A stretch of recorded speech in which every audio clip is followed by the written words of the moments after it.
আমি আৰু আমাৰ পৰিৱেশ শ্ৰেণী পঞ্চম পাঠ নম্বৰ 4 প্ৰাকৃতিক সম্পদ। আজি আমি অসমৰ প্ৰাকৃতিক সম্পদসমূহৰ বিষয়ে আলোচনা কৰিম। আমাৰ ৰাজ্যত পোৱা প্ৰাকৃতিক সম্পদসমূহক প্ৰধানকৈ 4টা ভাগত ভাগ কৰিব পাৰি। সেইবোৰ হ'ল বনজ সম্পদ, জলজ সম্পদ, কৃষিজাত সম্পদ আৰু খনিজ সম্পদ। আহাচোন এতিয়া আমি অসমৰ বনজ সম্পদসমূহৰ বিষয়ে অলপ বহলকৈ আলোচনা কৰোঁ। ছাত্ৰ-ছাত্ৰীসকল, তোমালোকে বাৰু বনজ সম্পদ মানেনো কি ধৰিব পাৰিছানে? বন মানে হ'ল হাবি। গতিকে বনজ সম্পদ বুলিলে হাবিত পোৱা বিভিন্ন ধৰণৰ উদ্ভিদ, প্ৰাণী আৰু চৰাই-চিৰিকটিসমূহকে বুজায়। আহাচোন এতিয়া আমি অসমৰ হাবিতনো কি কি মূল্যৱান উদ্ভিদ পোৱা যায় জানি লওঁ। অসমৰ হাবিত পোৱা কেইবিধমান মূল্যৱান উদ্ভিদ হৈছে শাল, চেগুন, তিতাচপা, চিচু, কৰৈ, গমাৰি, আজাৰ, বনচুম, ৰবৰ, হুলুং ইত্যাদি। এইবিলাকৰ উপৰিও অসমৰ হাবিত বিভিন্ন ধৰণৰ ফল-মূল, ঔষধি গুণযুক্ত উদ্ভিদ, খেৰ আদিও পোৱা যায়। তোমালোকে এই ছবিকেইখনলৈ চোৱাচোন।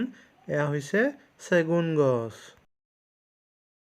এয়া হুলুং গছ, এয়া হৈছে গমাৰি, এইজোপা ৰবৰ গছ। এই বনজ সম্পদসমূহৰ ওপৰত ভিত্তি কৰি অসমত জুইশলা, প্লাইউড, কাগজ, ৰেচম আদি উদ্যোগ গঢ়ি উঠিছে। এই উদ্ভিদসমূহৰ উপৰিও অসমৰ হাবিত বিভিন্ন প্ৰজাতিৰ চৰাই-চিৰিকটি পোৱা যায়। মই তোমালোকক তাৰে কেইবিধমান চৰাইৰ নাম ফটোৰে সৈতে দেখুৱাইছোঁ। তোমালোকে চোৱাচোন বাৰু।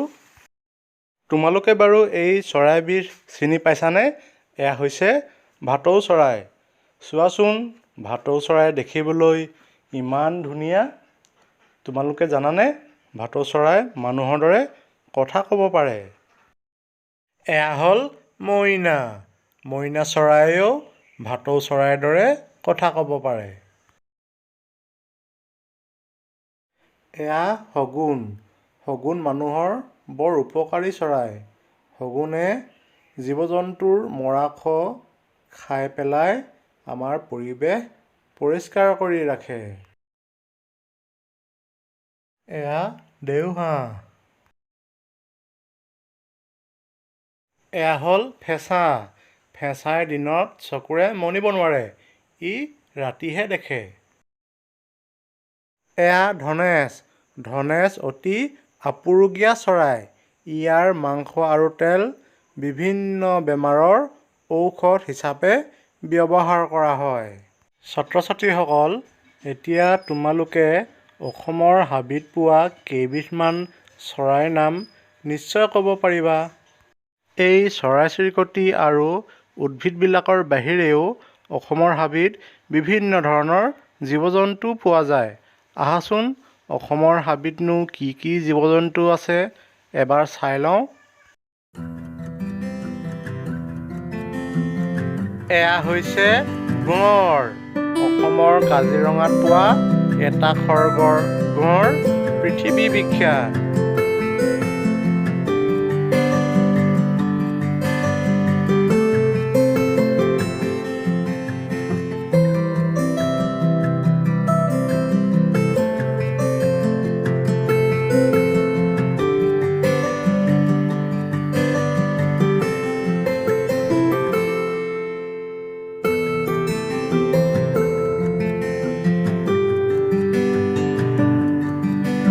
এয়া মহ।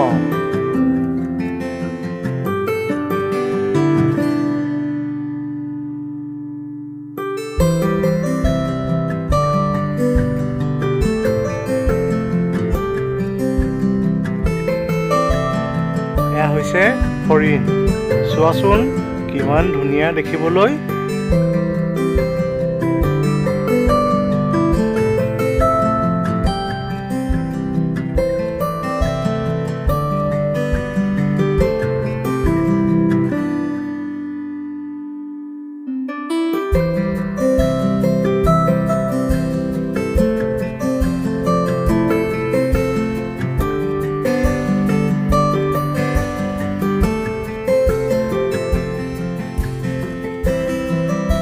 এয়া হৈছে হাতী।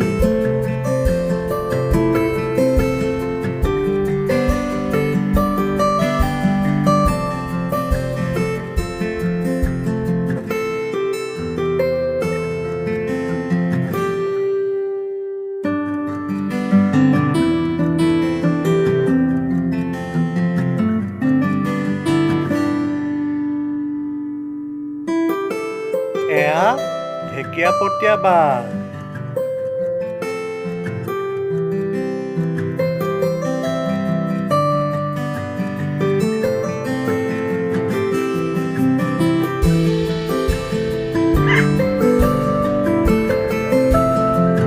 এয়া হৈছে হলৌ বান্দৰ। জীৱবিজ্ঞানীসকলৰ মতে হলৌ বান্দৰ মানুহৰ পূৰ্বপুৰুষ আছিল।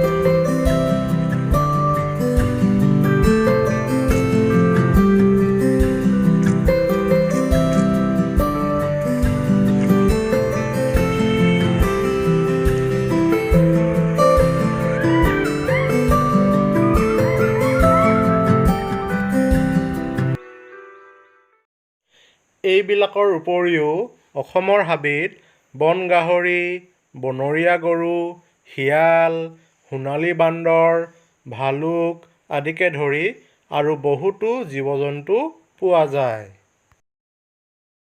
ছাত্ৰ-ছাত্ৰীসকল, এতিয়া তোমালোকে এই তালিকাখন পূৰ কৰিবলৈ যত্ন কৰাচোন। তালিকাখনত তোমালোকে কেইবিধমান বনজ উদ্ভিদৰ নাম, হাবিত থকা চৰাইৰ নাম আৰু বন্যপ্ৰাণীৰ নাম লিখি মোক দেখাবাচোন। ছাত্ৰ-ছাত্ৰীসকল, তোমালোকে বনজ সম্পদ মানেনো কি আৰু অসমৰ হাবিত কি কি বনজ সম্পদ পোৱা যায় নিশ্চয় বুজিব পাৰিলা। এতিয়া আমি জলজ সম্পদৰ বিষয়ে আলোচনা কৰিম। অসমৰ জলজ সম্পদ বুলিলে বিশেষকৈ অসমৰ মাজেদি বৈ যোৱা নদ-নদী আৰু ৰাজ্যখনৰ খাল-বিল, জলাশয় আৰু এইবিলাকত থকা জলচৰ প্ৰাণীবোৰকে বুজায়। ইয়াৰ উপৰিও ভূগৰ্ভৰ তলত সঞ্চিত হৈ থকা আৰু টিউবৱেল, দমকল আদিৰ সহায়ত আহৰণ কৰি বিভিন্ন ঘৰুৱা কামত ব্যৱহাৰ কৰা পানীভাগো আমাৰ সম্পদ।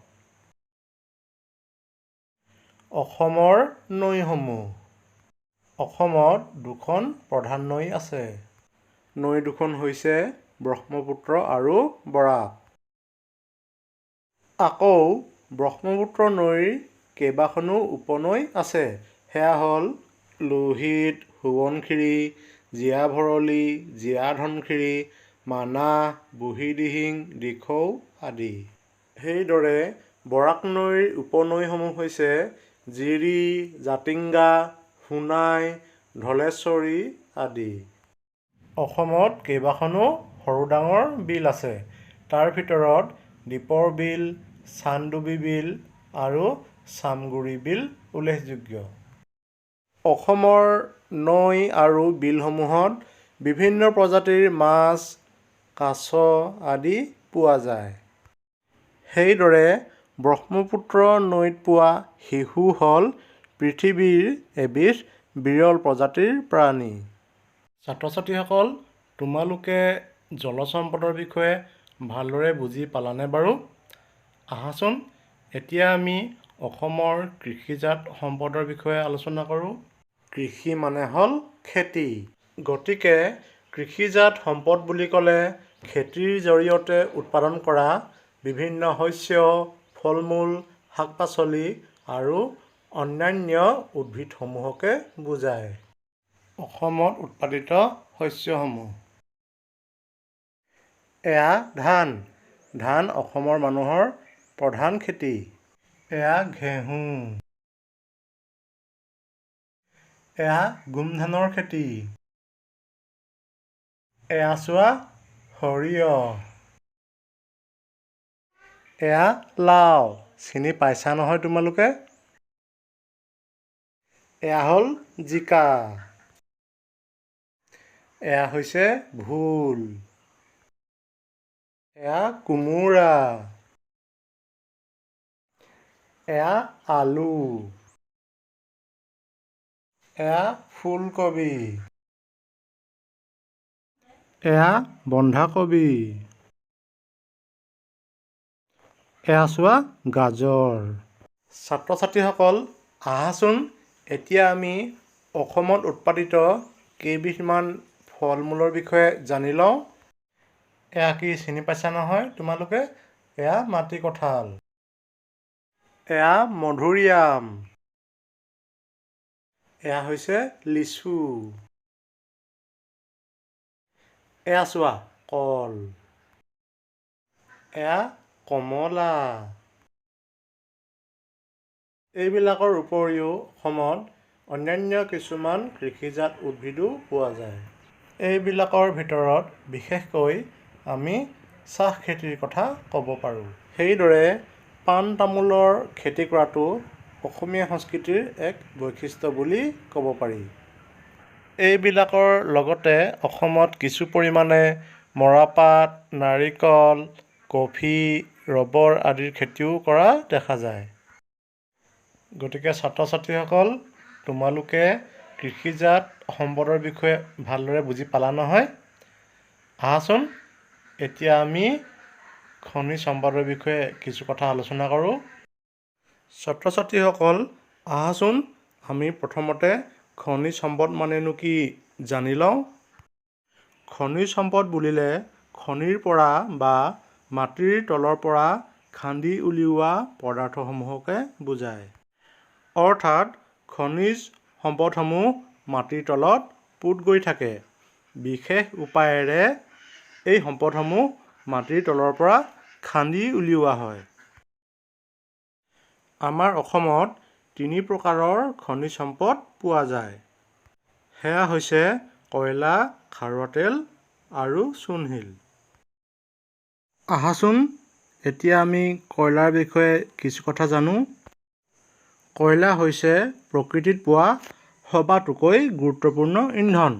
ইন্ধন মানে হ'ল যিয়ে জুই জ্বলাত সহায় কৰে। অসমৰ মাকুম, লিডু, মাৰ্ঘেৰিটা, জয়পুৰ আদিত কয়লা পোৱা যায়। কাৰ্বি পাহাৰৰ কয়লাজান, শিলভেটা আদিতো কম পৰিমাণে উৎকৃষ্ট মানৰ কয়লা পোৱা যায়। কয়লাৰ দৰে খাৰুৱা তেলো এক প্ৰকাৰৰ প্ৰাকৃতিক ইন্ধন। অসমৰ নাহৰকটীয়া, হুগ্ৰীজান, মৰাণ, ৰুদ্ৰসাগৰ, গেলেকী, লাকুৱা আদিত খাৰুৱা তেল পোৱা যায়।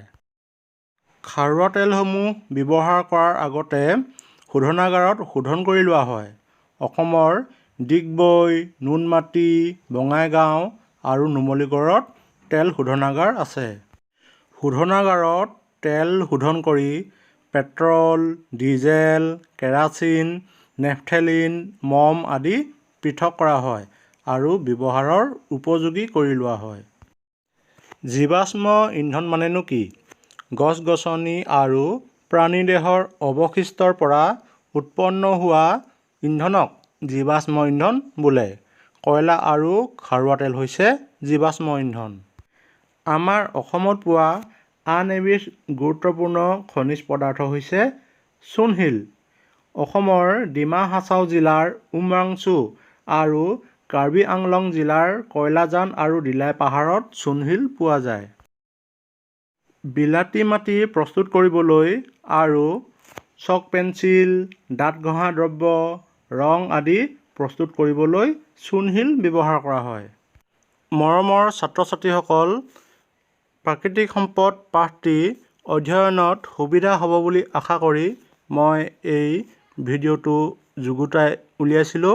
তোমালোকে ভিডিঅ'টো চোৱাৰ লগতে পাঠটো দুবাৰমান অধ্যয়ন কৰিবা আৰু অনুশীলনীত দিয়া প্ৰশ্নৰ উত্তৰ কৰিবলৈ যত্ন কৰিবা।